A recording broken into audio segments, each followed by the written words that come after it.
Donal in Irish means world mighty spear power, so call me by my name. One that April, with his sure sota, the drocht of March had passed to the rota, and bad at every vine and switch the cool, of which virtue engendered is the floor. One that Safra sapid a sweat of bread, in spirit had and every halted head. The tender croppers and the youngest son had in the ram his halva corsi rana. And smaller fowlers, back in melody, a slept in all the nick with open eye. So pricked him the tour and her courageous, damn longing folk, going on pilgrimages. So ended the quotation from the Book of the Towels of Canterbury, and so begins my poem. It's called So Pricked Him the Tour in Her Courageous. Just means spring arrives, makes you do better. You're a bird, a bee, or a boy, or a dyslexic like me. It just makes you do what you got to do. I had to read it. So pricked him the tour in her courageous. Never did help my dad enough. Always head stuck in a book. Donal, son, he'd call. Can you hold this while I saw? Oh, died well, me lost in Chaucer in his tale. And so the saw saws, but all I hear is, yo, the miller was a chap of 16 stone, a great stout fellow, big and broad and bone. The saw cuts through the afternoon, pauses, then Chaucer's on again. He did well out of them, for he could go and win the ram at any wrestling show. Say what? Oh, don't get me wrong. I adored the aesthetic beauty of sawdust floating in a universe of its own, suspended in sunlight and shadow. The smell of pine kidnapping my mind, the green dance of the bubble in a spirit level. Didn't have time for all that hammering and sawing. I was a boy in a mission, ever since their teacher sighing, oh, I don't know why I teach you scruff Chaucer, you'll never read the book. But by the weekend, furious at the rebuff, I had. My poor old dad only getting begrudging help.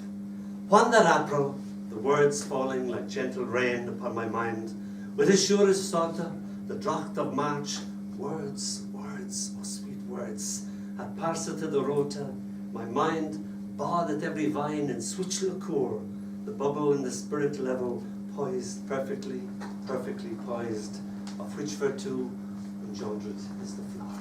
Thank you.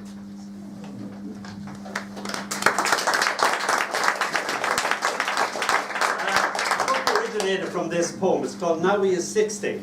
I had reached my 60th year, and I thought I'd look back at all the 60 people that I had been at different stages of my life. And I was teaching, and I went in to teach year 7. And I said, okay guys, what were you doing last week? And they all just stayed mum like you. There's always one person at the back of the class, and he put up his hand and said, please sir, we was learning the spinach armada. And I said, the spinach armada, huh? So the next day I brought in spinach and Seville oranges, and we bombarded that spinach armada like nothing else. And I thought, oh God almighty. And I said, well, what did you do before that? And he said, wiped this again, he said, please sir, and of cleavage. So I didn't even go there. And I went into year 8, and year 8 started talking to me in pirate accents. And we were nowhere near a National Pirate Day. And they kept on saying, oh, are this, oh, are that, and everything. And I was thinking, what is this? So the only way I could do is beat them at their own game. And I turned to the board and I said, oh, the sails on the good ship Pythagoras is equal to some of the sails on the other 2 ships. So this is called Now He Is 60. A year 8 child inquires how old I be. I be just 60. He gasps, my God, you're very active for 60. 60 for him is a distant planet in a galaxy far, far from here. Yea, another dimension. I smile my 60-year-old smile, perfected by now. I am starlight that will only reach him when he himself is 60. If he ever remembers what he has long ago forgotten. Thank you. Title poem, Gerry Sweeney's Mammy. I was born at an extremely young age, and when I'd achieved the great age of 5, I knew absolutely nothing about anything at all. Therefore, I was under the illusion that a chap could have 3 mammies. And I had my own lovely mother, Ita Dempsey. I had Liz Sweeney up the road, and I had Auntie Mary down in Cork. And as you can tell, my definition wasn't a biological definition, it was an emotional definition. And I thought anybody who loves you to that great nth degree must be a mammy. And my mother had to take me aside and said, "You know, Mrs. Sweeney isn't your mammy, yeah?" And I was going, "What? Are you kidding me?" So by that definition, my dad was the best mammy I ever had as well. So it goes like this. It's called Gerry Sweeney's Mammy. Should be easy to get it on the first page. Gerry Sweeney, Mrs. Sweeney, was Gerry Sweeney's mammy. And even though I had my own, I had her on loan. It was like having a spare mammy. And even when she was mad with us, she just couldn't be mad with us. "Go on," she grinned. "Go on. You'd wear the heart out of a stone. If you fell, you were crying, heart and knee badly grazed or badly bitten by a bee, she would hug you up with all of herself. Come here to me, you poor little dote. Wrap you up in so much love, it would last for years. For years." Gerry Sweeney was my best friend ever. Way back in the way back then. Still is, nothing's changed.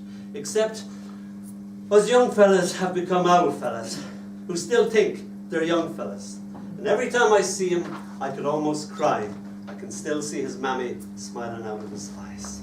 Thank you.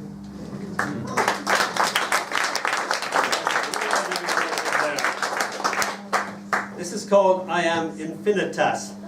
I was teaching my little girl her numbers and her letters, and I was doing it very much like Thomas More taught his daughter with archery.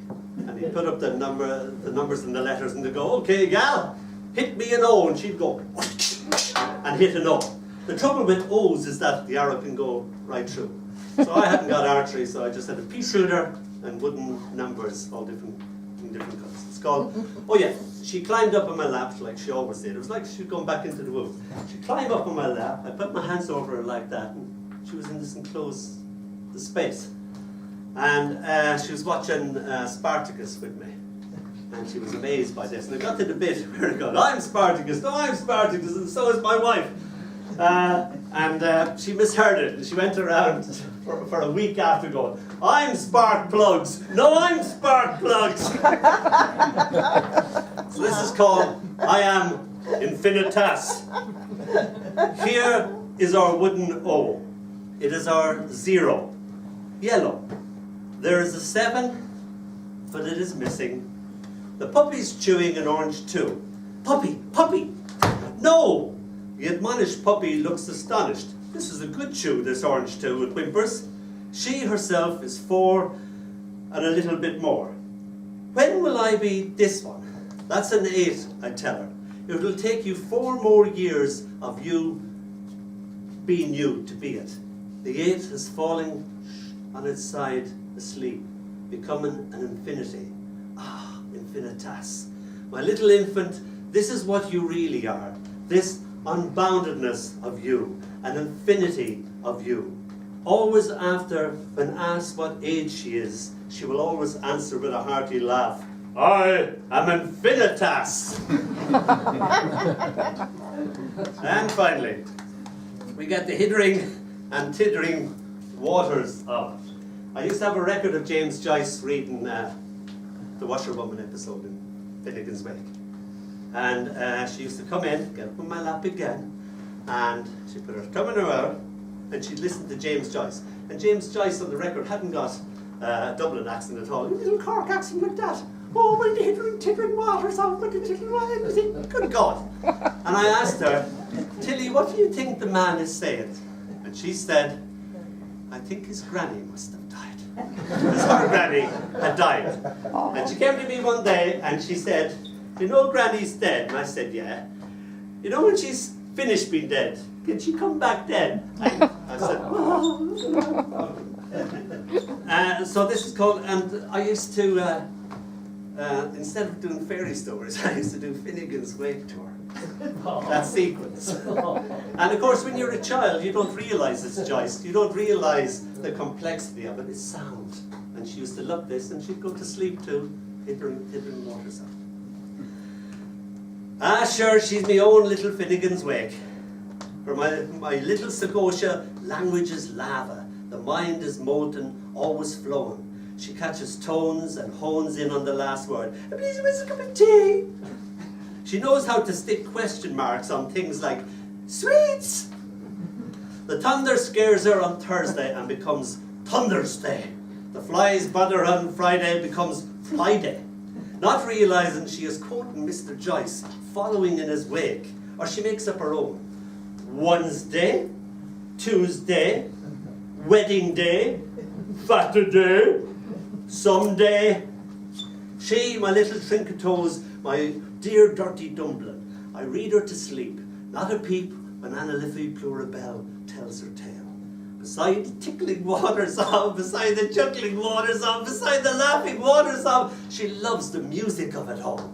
Again, she agains it. Can't hear with the waters of, the chittering waters of. Night now, tell me, elm, night, night, tell me tale of stem and stone, beneath the rivering waters of, tittering waters of.